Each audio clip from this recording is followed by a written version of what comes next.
तो कैसे हो आप सब? आई होप आप सब बहुत अच्छे होंगे। हम बात कर रहे थे भारतीय नागरिक सुरक्षा संहिता के बारे में, जिसमें सेक्शन हम 1 से 372 तक कंप्लीट कर चुके थे और आज से शुरू करने वाले हम सेक्शन 374। और चैप्टर की बात करें तो फिलहाल चैप्टर हमारा 27 चल रहा है। ठीक है, तो चलिए शुरू करते हैं। सेक्शन 374, धारा 374, चित्त विकृत के आधार पर दोष मुक्त किए गए व्यक्ति का सुरक्षित अभिरक्षा में निरोध किया जाना। यह धारा बताती है कि जो मानसिक रूप से अस्वस्थ व्यक्ति को अपराध के आरोप से बरी किए जाने के बाद उसकी सुरक्षा और अभिरक्षा से जुड़ी है। ठीक है, क्लोज 1, जब कभी निष्कर्ष में यह कथित है कि अभियुक्त व्यक्ति ने अभिकथित कार्य किया है, तब वह मजिस्ट्रेट या न्यायालय जिसके समक्ष विचारण किया गया है उस दशा में जब ऐसा कार्य उस असमर्थता के कारण होने पर जो पाई गई है अपराध होता है। इसका क्लोज 1 कहता है कि यदि किसी मानसिक रूप से अस्वस्थ व्यक्ति ने कोई ऐसा कार्य किया है जो सामान्य स्थिति में अपराध होता है, लेकिन उसकी मानसिक स्थिति के कारण उसे दोष मुक्त मतलब बरी कर दिया जाता है, तो उसे सुरक्षा हिरासत में कैसे रखा जाएगा। तो इसके 2 पॉइंट बताए गए हैं। पॉइंट ए, उस व्यक्ति को ऐसे स्थान में और ऐसी रीति से जिससे ऐसा मजिस्ट्रेट या न्यायालय ठीक संगे सुरक्षित अभिरक्षा में निरुद्ध करने का आदेश देगा। इसका पॉइंट ये कहता है कि सुरक्षित स्थान पर भेजना मतलब मजिस्ट्रेट या अदालत उस व्यक्ति को किसी सुरक्षित स्थान जैसे लोक मानसिक स्वास्थ्य संस्था अस्पताल में रखने का आदेश दे सकते हैं। पॉइंट बी, उस व्यक्ति को उसके किसी नातेदार या मित्र को सौंपने का आदेश दे। इसका पॉइंट भी कहता है कि रिश्तेदार या मित्र को सौंपना मतलब या फिर अदालत उस व्यक्ति को उसके किसी रिश्तेदार या दोस्त की देखरेख में सौंपने का आदेश दे सकते हैं। ठीक है, बात करते हैं इसकी क्लोज 2 के बारे में। लोक मानसिक स्वास्थ्य स्थापन में अभियुक्त को निरोध करने का धारा 1 के खंड क के अधीन कोई आदेश राज्य सरकार द्वारा मानसिक स्वास्थ्य देखरेख अधिनियम 2017 के अधीन बनाए गए नियमों के अनुसार ही किया जाएगा, अन्यथा नहीं। कहते हैं कि कोर्ट व्यक्ति को मानसिक स्वास्थ्य अस्पताल भेजने का आदेश देती है, तो यह कार्रवाई मानसिक स्वास्थ्य देखरेख अधिनियम 2017 के नियमों के अनुसार ही होती है। क्लोज 3, अभियुक्त को उसके किसी नातेदार या मित्र को सौंपने का धारा 1 के खंड के अधीन कोई आदेश उसके ऐसे नातेदार या मित्र के आवेदन पर और उसके द्वारा निम्नलिखित बातों के संबंध में मजिस्ट्रेट या न्यायालय के समाधान पर रूप में प्रतिभूति देने पर ही किया जाएगा, अन्यथा नहीं। क्लोज 3 कहता है कि यदि कोर्ट उस व्यक्ति को उसके किसी रिश्तेदार या मित्र को सौंपती है तो इसके लिए रिश्तेदार मित्र को आवेदन देना होगा और 2 मुख्य गारंटी प्रतिभूति देनी होगी। पॉइंट है, सौंपे गए व्यक्ति की समुचित देखरेख की जाएगी और वह अपने आप को या किसी अन्य व्यक्ति को क्षति पहुंचाने से निवारित रखा जाए। इसका पॉइंट ये कहता है कि उचित देखभाल और सुरक्षा मतलब रिश्तेदार को यह जिम्मेदारी होगी कि व्यक्ति की सही देखरेख होगी और वह खुद को या किसी अन्य व्यक्ति को कोई नुकसान नहीं पहुंचाएगा। पॉइंट बी, सौंपा गया व्यक्ति ऐसे अधिकारी के समक्ष और ऐसे समय और स्थानों पर जो राज्य सरकार द्वारा निर्देशित किए जाए निरीक्षण के लिए उपस्थित किया जाएगा।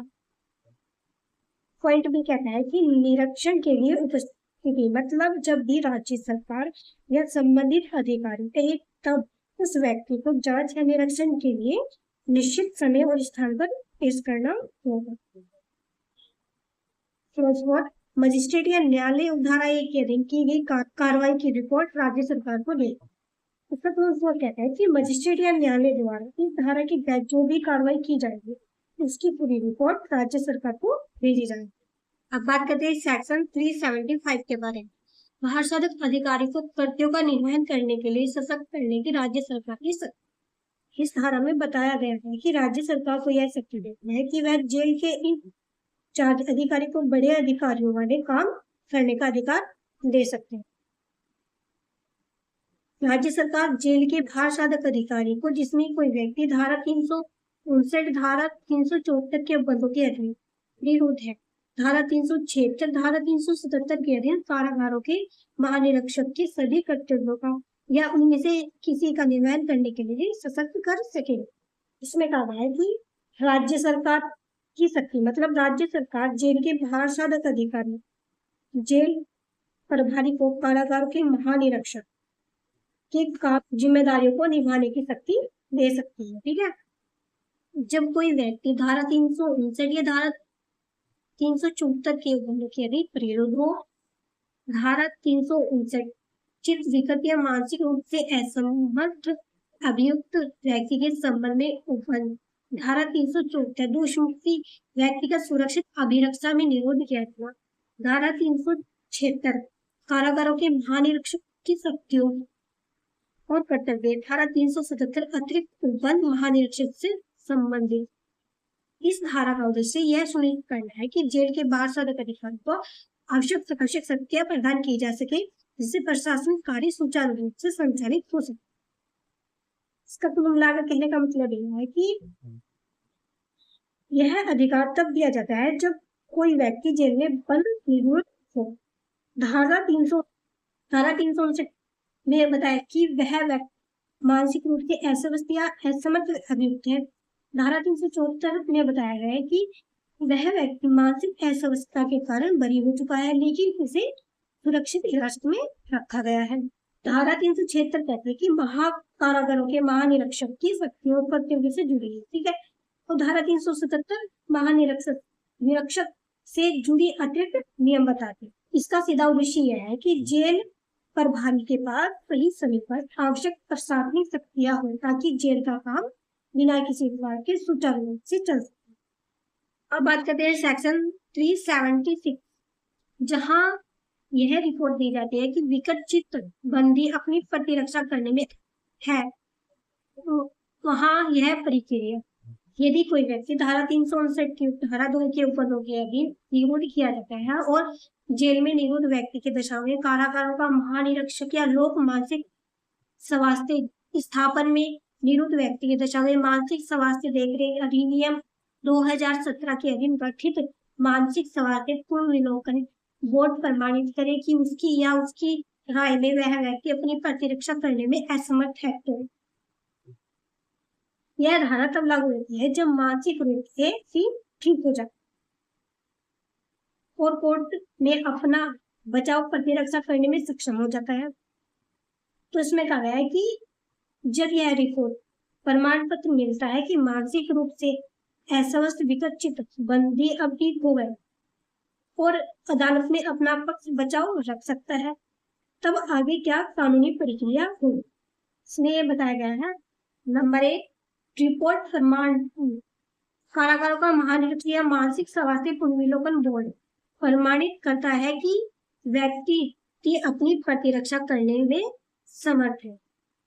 नंबर 1 कहता है कि यदि व्यक्ति जेल में है तो कारागारों का महानिरीक्षक अथवा यदि व्यक्ति किसी मानसिक अस्पताल में है तो मानसिक स्वास्थ्य पुनर्विलोकन बोर्ड यह लिखकर प्रमाणित करता है कि वह व्यक्ति अब स्वस्थ और अपनी प्रतिरक्षा बचाव करने के लिए योग्य है। ठीक है।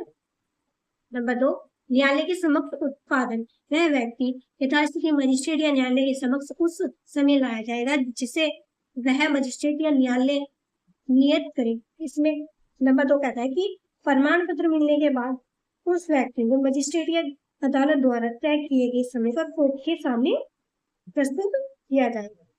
नंबर 3, धारा 371 के उपबंधों के अधीन वह मजिस्ट्रेट या न्यायालय उस व्यक्ति के बाद धारा 371 के उपबंध के अधीन कार्रवाई करे। इसका नंबर 3 कहता है कि कोर्ट में पेश किए जाने के बाद मजिस्ट्रेट या न्यायालय धारा 371 के नियमों के अनुसार उसके मामले की आगे की कानूनी प्रक्रिया शुरू करे। नंबर 4, प्रमाण पत्र साक्ष्य के रूप में यथापूर्वक महानिरीक्षक या पुनर्विलोकन बोर्ड का प्रमाण पत्र साक्ष्य के तौर पर ग्रहण किया जा सके। इसमें कहा गया है कि प्रमाण पत्र साक्ष्य के रूप में मतलब महानिरीक्षक या पुनर्विलोकन बोर्ड द्वारा जारी किए गए प्रमाण पत्र को अदालत में सबूत के रूप में स्वीकार किया जाए। ठीक है, इसके कुछ पॉइंट्स हैं। उन्हें भी देख लेते हैं। यह धारा केवल उन मामलों पर लागू होती है जहां व्यक्ति धारा 359 की उपधारा 2 के अधीन निरोध किया गया हो। उद्देश्य यह सुनिश्चित करना है कि यदि व्यक्ति अब प्रतिरक्षा करने में सक्षम है तो उसके विरुद्ध नियमित कानून के तहत कार्रवाई हो। इसमें कहा गया है कि यह धारा केवल उन मामलों में लागू होती है जहां आरोपी को धारा 359 की उपधारा 2 के तहत मानसिक असवस्थता के कारण हिरासत में रखा गया था। इस सेक्शन का उद्देश्य यह है सुनिश्चित करना है कि जब व्यक्ति दिमागी रूप से ठीक हो जाए तो उसके खिलाफ रुका हुआ मुकदमा कानूनी कार्रवाई कानून के अनुसार फिर से शुरू की जा सकती है। ठीक है, सेक्शन 377 जहां निरुद्ध विकर्षित व्यक्ति छोड़े जाने के योग्य घोषित कर दिया जाता है वहां पर क्लोज वन, यदि कोई व्यक्ति धारा 359 की धारा 2 या धारा 374 के उपबंधों के अधीन निरुद्ध है और ऐसा महानिरीक्षक या ऐसे परिदर्शक प्रमाणित करते हैं कि उसके या उसके विचार में वह अपने को या किसी अन्य व्यक्ति को क्षति पहुंचाने के खतरे के बिना छोड़ा जा सकेगा तो राज्य सरकार करने का आदेश, अभिरक्षा में निरुद्ध रखे जाने का आदेश, लोक मानसिक स्वास्थ्य संस्था स्थापन को अंतरित किए जाने का आदेश। यदि वह उसी लोक मानसिक स्वास्थ्य स्थापन को अंतरित करने का आदेश देती है तो वह एक न्यायिक और 2 चिकित्सा अधिकारियों का एक आयोग नियुक्त कर सके। ठीक है, यह धारा बताती है कि जब हिरासत जेल में बंद कोई मानसिक रूप से अस्वस्थ व्यक्ति इतना ठीक हो जाता है कि उसे छोड़े जाने के योग्य माना जाता है तो यह सेक्शन कहता है कि जब हिरासत में रखा गया मानसिक रूप में अस्वस्थ विकसित व्यक्ति अब इस हालात में है कि उसे रिहा किया जा सके तो सरकार और कानून आगे क्या प्रक्रिया अपनाए। ठीक है, तो इसका क्लोज वन कहता है कि यदि धारा 359 की धारा 2 या धारा 374 के तहत हिरासत में बंद व्यक्ति के बारे में जेल का महानिरीक्षक या निरीक्षक यह रिपोर्ट देते हैं कि इसे छोड़ने से खुद को या किसी अन्य व्यक्ति को कोई खतरा नहीं है तो राज्य सरकार के पास 3 उपलब्ध होते हैं। अब इसके क्लोज टू की बात करते हैं। ऐसा आयोग ऐसा साक्ष्य लेगा जो आवश्यक हो ऐसे व्यक्ति की चित्त की दशा की औपचारिक जांच करेगा और राज्य सरकार को रिपोर्ट देगा। पहला, साक्ष्य एकत्रित करने आयोग निम्न साक्ष्य लेगा, चिकित्सा परीक्षण, विशेषज्ञ की राय, व्यवहार का अवलोकन, अन्य आवश्यक साक्ष्य, औपचारिक जांच। आयोग आवश्यक साक्ष्य के आधार पर निरुद्ध व्यक्ति की चित्त की दशा की औपचारिक जांच करेगा। रिपोर्ट राज्य सरकार को जांच पूरी होने पर आयोग राज्य सरकार को अपनी रिपोर्ट देगा। सब लोग तो कहता है कि यदि राज्य सरकार उस व्यक्ति को सरकारी मानसिक स्वास्थ्य अस्पताल भेजने का फैसला करती है तो वह पहले एक विशेष आयोग नियुक्त करेगी। इस आयोग में 3 लोग होंगे।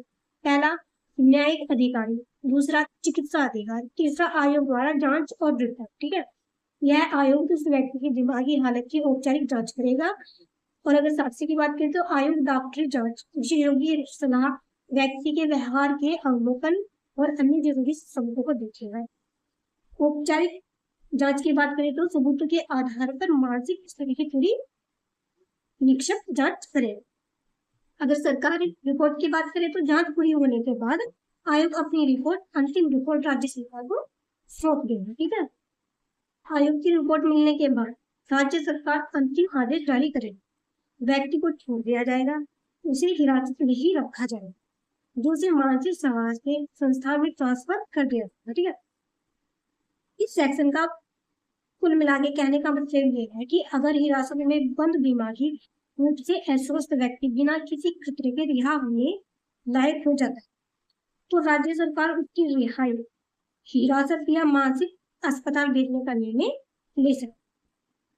वरना अस्पताल भेजने से पहले एक न्यायिक व मेडिकल अधिकारियों की कमेटी मतलब आयोग पूरी तरह जांच करके सरकार की रिपोर्ट देती है जिसके बाद ही अंतिम फैसला लिया जाता है। ठीक है, अब बात करते हैं सेक्शन 378 नातेदार या मित्र की देखरेख के लिए विकर्षित व्यक्ति का सोपान। क्लोज 1, जब कभी धारा 359 या धारा 374 के उपबंधों के अधीन निरुद्ध किसी व्यक्ति का कोई नातेदार या मित्र यह चाहता है कि वह व्यक्ति उसकी देखरेख और अभिरक्षा में रखे जाने के लिए सौंप दिया जाए तब राज्य सरकार उस नातेदार या मित्र के आवेदन पर उसके द्वारा ऐसी राज्य सरकार के समाधान पर रूप में प्रतिश्रुति इस संबंध में दिए जाने पर कि यह धारा इस बारे में है कि जब किसी मानसिक रूप से अस्वस्थ विकसित व्यक्ति को जेल या अस्पताल से निकालकर उसके रिश्तेदार या मित्र की देखरेख में सौंपा जाता है तो उसके क्या नियम और शर्तें हों, ठीक है। तो उसका क्लोज वन कहता है कि यदि धारा 359 या धारा 374 के तहत हिरासत में बंद किसी व्यक्ति का कोई रिश्तेदार या दोस्त राज्य सरकार से अपने पास रखने की मांग करता है तो राज्य सरकार उससे लिखित में लेकर उसे सौंप सकती है, ठीक है। रिश्तेदार या मित्र को 3 शर्तें माननी होती।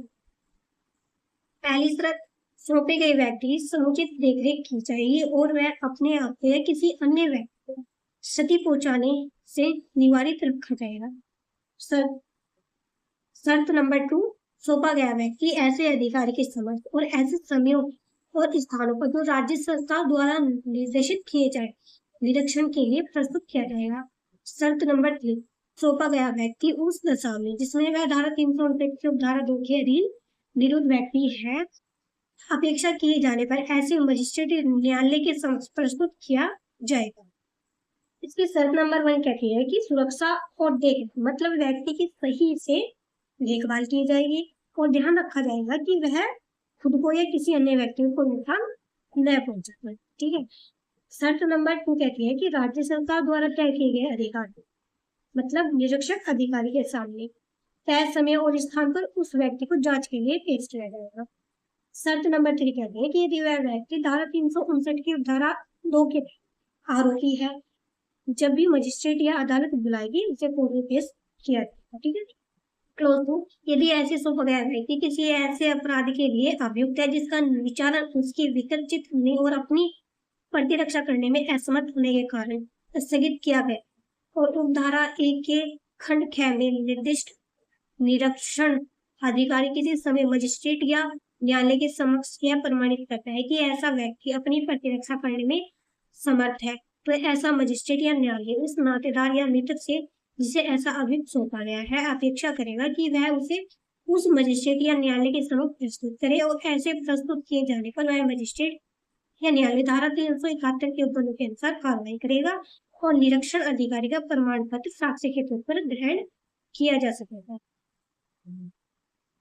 क्लोज टू कहता है कि अगर उस व्यक्ति का मुकदमा उसकी मानसिक बीमारी के कारण रुका हुआ था और बाद में वह ठीक हो जाता तो वह प्रक्रिया अपनाई जाएगी। मतलब निरीक्षण अधिकारी के लिए इसका मतलब है कि जांच अधिकारी यदि कोर्ट में यह प्रमाणित करता है कि वह व्यक्ति अब स्वस्थ और अदालत में अपना बचाव करने में सक्षम है तो उसमें कोर्ट का आदेश होगा कि मजिस्ट्रेट रिश्तेदार मित्र को निर्देश देगा कि वह व्यक्ति कोर्ट के सामने पेश होगा। व्यक्ति को पेश किए जाने पर धारा 371 के तहत उसके खिलाफ कानूनी कार्रवाई का मुकदमा फिर से शुरू किया जाए, ठीक है। इसके बाद निरीक्षण अधिकारी के प्रमाण पत्र को कोर्ट में सबूत के तौर पर स्वीकार किया जाए। कुछ इंपोर्टेंट पॉइंट्स देख लेते हैं। राज्य सरकार उपयुक्त प्रतिभूति में परी व्यक्ति को नातेदार मित्र को सौंप सकती है। निरीक्षण और न्यायालय के समक्ष प्रस्तुत करना अनिवार्य शर्त है। निरीक्षण अधिकारी का प्रमाण पत्र साक्ष्य के रूप में स्वीकार किया जा सकेगा। इसमें कहा गया है कि राज्य सरकार उचित गारंटी और शर्तें पूरी पर ही व्यक्ति को उसके रिश्तेदार या दोस्त की कस्टडी में देती है। नियमित जांच और जरूरत पड़ने पर कोर्ट में पेश करना अनिवार्य है, ठीक है। निरीक्षण अधिकारी का फिटनेस और सर्टिफिकेट अदालत में वैध सबूत माना जाए। फिर हमारे चैप्टर 27 कंप्लीट हो चुके हैं और अब हम शुरू करने वाले हैं चैप्टर 28, ठीक है। न्याय प्रशासन पर प्रभाव डालने वाले अपराधों के बारे में उपभाग। सेक्शन 379 धारा 215 में वर्णित मामलों में परिचित। यह धारा न्याय प्रशासन को प्रभावित करने वाले या कोर्ट में झूठे दस्तावेज साक्ष्य देने जैसे अपराधों पर की जाने वाली कार्रवाई से संबंधित है, ठीक है।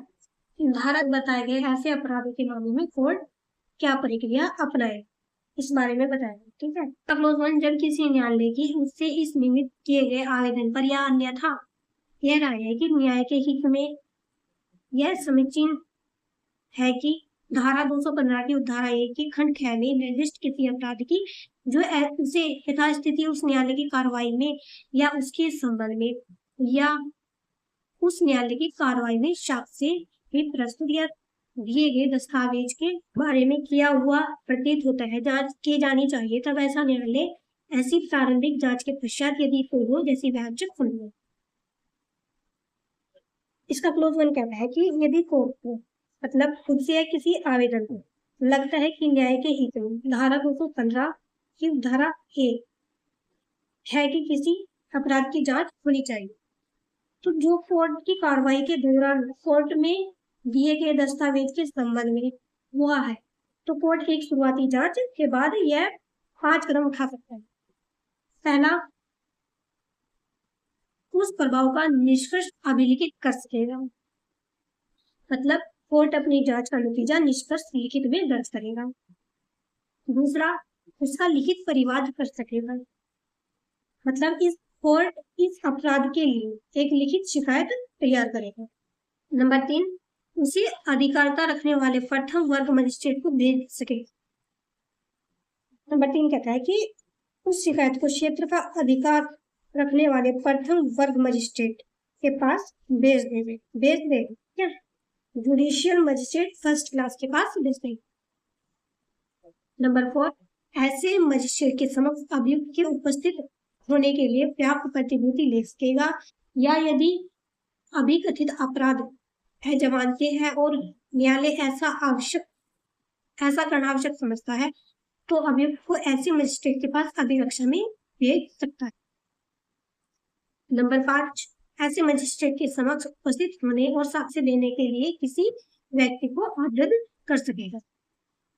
नंबर 4 और नंबर 5 कहता है कि आरोपी को मजिस्ट्रेट के सामने पेश होने के लिए पर्याप्त जमानत मतलब बॉन्ड देगा। यदि मामला गैर जमानती है तो आरोपी को हिरासत में मजिस्ट्रेट के पास भेज देगा। नंबर 5 कहते हैं कि गवाहों या अन्य व्यक्ति को उस मजिस्ट्रेट के सामने उपस्थित होने और साक्ष्य मतलब गवाही देने के लिए कानूनी रूप से बातें करें। ठीक है, तो किसी अपराध के बारे में न्यायालय को उपधारा 1 द्वारा प्रदत्त शक्ति का प्रयोग ऐसे मामलों में जिसमें उस न्यायालय ने उपधारा 1 के अधीन उस अपराध के बारे में न तो परिवाद किया है और न ऐसे परिवाद के किए जाने के लिए आवेदन को मंजूर किया है, उस न्यायालय द्वारा किया जा सकेगा जिसके अधीन ऐसा पूर्वकथित न्यायालय धारा 215 की धारा 4 के अर्थ में है। इसका क्लोज टू कहता है कि अगर निचली अदालत ने किसी ऐसे अपराध के लिए न तो खुद शिकायत की है और न किसी की अर्जी को मंजूरी दी है, मतलब आवेदन खारिज कर दिया, तो उसकी ऊपरी वरिष्ठ अदालत खुद उपधारा 1 के तहत दी गई शक्ति का इस्तेमाल करके शिकायत दर्ज करा सकती है। ठीक है, क्लोज 3, इस धारा के अधीन किए गए परिवाद पर हस्ताक्षर पॉइंट है, जहां परिवाद करने वाला न्यायालय उच्च न्यायालय है वहां उस न्यायालय के ऐसे अधिकारी द्वारा किए जाएंगे जिसे वह न्यायालय नियुक्त करे। पॉइंट बी, किसी अन्य मामले में न्यायालय के पीठासीन अधिकारी द्वारा या न्यायालय के ऐसे अधिकारी द्वारा जिसे न्यायालय इस निम्नलिखित लिखित में प्राधिकृत करे किए जाएंगे। इसका क्लोज 3 कहता है कि लिखित शिकायत पत्र पर हस्ताक्षर करने के नियम बताता है। इसका पहला नियम कहता है कि यदि शिकायत करने वाला कोर्ट हाई कोर्ट है तो हाई कोर्ट द्वारा नियुक्त किया गया कोई अधिकारी उस पर हस्ताक्षर करे। नंबर 2 कहता है कि अन्य किसी भी कोर्ट में जहां पीठासीन अधिकारी या कोर्ट द्वारा लिखित रूप में अधिकृत अधिकारी हस्ताक्षर करेगा। ठीक है, क्लोज 4, इस धारा में न्याय का वही अर्थ है जो धारा 215 में इसका है। ठीक है, यह क्लोज कहता है कि इस धारा में न्यायालय शब्द का वही मतलब वो जो धारा 215 में दिया है। ठीक है, अब बात करते हैं सेक्शन 380 के बारे में, अपील। क्लोज 1, अपील का अधिकार। कोई व्यक्ति जिसके आवेदन पर उच्च न्यायालय में भिन्न किसी न्यायालय ने धारा या उपधारा 2 के अधीन परिवाद करने से इनकार कर दिया है या जिसके विरुद्ध ऐसा परिवाद ऐसे न्यायालय द्वारा किया गया है उस न्यायालय में अपील कर सकेगा जिसके ऐसा पूर्वकथित न्यायालय धारा 215 की उपधारा 4 के अर्थ में अधीनस्थ है। इसमें कहा है कि अगर किसी व्यक्ति ने धारा कोर्ट से शिकायत करने की मांग की थी, तो निचली अदालत मतलब हाई कोर्ट को छोड़कर ने परिवाद करने से इनकार कर दिया हो, अथवा अदालत ने उस व्यक्ति के खिलाफ ही परिवाद मतलब शिकायत दर्ज करा दिया, तब वरिष्ठ न्यायालय क्या कर सकता है? इसमें कहा गया है कि सम्मत पक्षकार को सूचना देने के पश्चात यथास्थिति वरिष्ठ न्यायालय निर्देश दे सकेगा कि उस परिवाद को वापस लिया जाए या वह परिवाद किया जाए जिसे ऐसा परिकथित न्यायालय धारा 2 कर सकता है। यदि वरिष्ठ न्यायालय सवै परिवाद करता है तो धारा 2 अनुसार लागू होगा। इसमें बताया है कि वह व्यक्ति उस अदालत के वरिष्ठ ऊपरी न्यायालय में अपील कर सकता है। उसने कहा कि वरिष्ठ न्यायालय क्या कर सकता है? संबंधित पक्षकार को नोटिस देने सुनने के बाद वरिष्ठ न्यायालय ये आदेश दे सकते हैं। पहला, यदि निचली अदालत ने शिकायत दर्ज की तो वरिष्ठ न्यायालय से वापस लेने का आदेश दे सकता है। दूसरा कहता है कि यदि निचली अदालत ने शिकायत करने से मना कर दिया है तो वरिष्ठ न्यायालय खुद परिवाद दर्ज करने या करवाने का आदेश दे सकते हैं। तीसरा कहता है कि यदि वरिष्ठ न्यायालय खुद परिवाद दर्ज करता है तो उस पर धारा 3 सभी नियम लागू। ठीक है। क्लोज टू, आदेश अंतिम होगा, पुनरीक्षण नहीं। इस धारा के अधीन आदेश और ऐसे आदेश के अधीन रहते हुए धारा आदेश अंतिम होगा, इन आदेशों का पुनरीक्षण नहीं किया जाएगा। इसमें कहा गया है कि 380 के तहत वरिष्ठ न्यायालय द्वारा लिया गया आदेश और धारा 3 अंतिम फैसला माना जाए। ठीक है। कोर्ट मतलब इन आदेशों के खिलाफ कोई पुनरीक्षण याचिका दायर नहीं की जा सकती। यह सेक्शन कहना चाहता है कि यदि निचली अदालत धारा 369 के तहत झूठे सबूत दस्तावेज के मामले में शिकायत दर्ज करने से मना करके या किसी के खिलाफ शिकायत दर्ज कर दी तो पीड़ित व्यक्ति ऊपरी अदालत में अपील कर सकता है। पूरी अदालत उस शिकायत को दर्ज कर सकती है, मतलब ऊपरी अदालत उस शिकायत को दर्ज कर सकती है या नई शिकायत दर्ज करवा। ऊपरी अदालत का फैसला पूरी तरह अंतिम माना जाएगा और इसके ऊपर कोई रिएक्शन नहीं होता। ठीक है। आज की वीडियो में इतना ही। वीडियो को लाइक कीजिए, कमेंट कीजिए, शेयर कीजिए और चैनल को सब्सक्राइब कीजिए। Thank you.